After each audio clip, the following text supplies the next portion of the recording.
ओम शांति। गीता प्रवचन कल से आगे। हम जो खा रहे हैं, चल रहे हैं, कर रहे हैं, ये सब हमारे कर्म हैं। कर्मों को श्रेष्ठ कैसे बनाएं? श्रेष्ठ भाग्य श्रेष्ठ कर्म के आधार पर बनता है। यदि वर्तमान हमारा भूत पर आधारित है और भविष्य वर्तमान पर, अगर हमने अमरूद के बीज बोए हैं तो हमें अमरूद ही मिलेगा ना, आम तो नहीं मिलेगा। जैसे कर्म करते जाएंगे वैसे हमारा भाग्य बनता जाएगा। सुख तो 4 प्रकार के होते हैं, तन का, मन का, धन का व जन का। अगर हमने अपने तन को यानी अपनी इंद्रियों से दूसरे को सुख पहुंचाया होगा तो हमें हमारा तन सुख देगा, यानी हम निरोगी रहेंगे। अगर हमारे मन में शांति है तो समझ लेना चाहिए कि हमने भूत में दूसरों की आत्मा व मन को शांति पहुंचाई होगी। अगर हमारे पास धन है तो समझना चाहिए कि हमने धन के द्वारा दूसरों को सुख पहुंचाया होगा, दान के द्वारा। जन सुख यानी लोक सुख, लेकिन कोई विरला ही होता है जिसे ये चारों के चारों सुख प्राप्त होते हैं। हमने अपने भाग्य को कभी कोसना नहीं चाहिए कि हमारे पास ये नहीं है, वह नहीं है। हमें जितना भी प्राप्त है उसे सफल बनाना चाहिए। जैसे धन को दान देकर सफल बनाना। अगर आपका धन बैंक या कहीं और पड़ा रहे तो आपको चले जाने का भय लगा रहेगा। अगर आपका शरीर रोगी भी है, जो भी थोड़ी बहुत शक्ति है, आप उसको सेवा में लगाएं।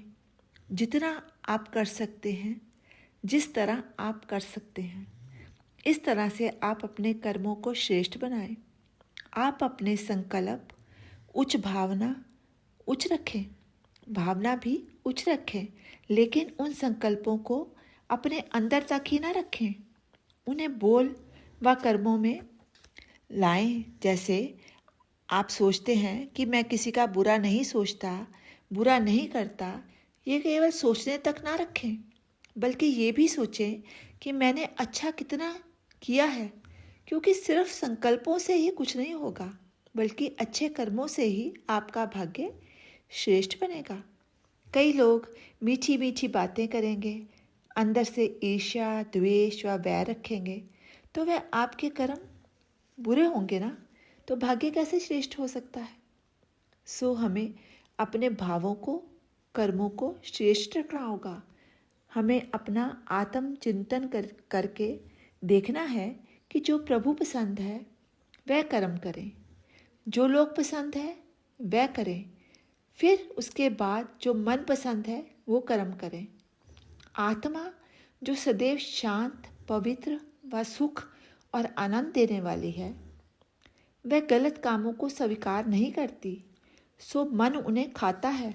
जैसे हम किसी को दुख पहुंचाएं तो आत्मा नहीं स्वीकार करती, तो वह मन को खाती है, तो मन को खाता है। और जब मन शांत नहीं तो हम कैसे सुखी रह सकते हैं। इस प्रकार हमें प्रभु के कुदरत के नियमों का पालन करना चाहिए।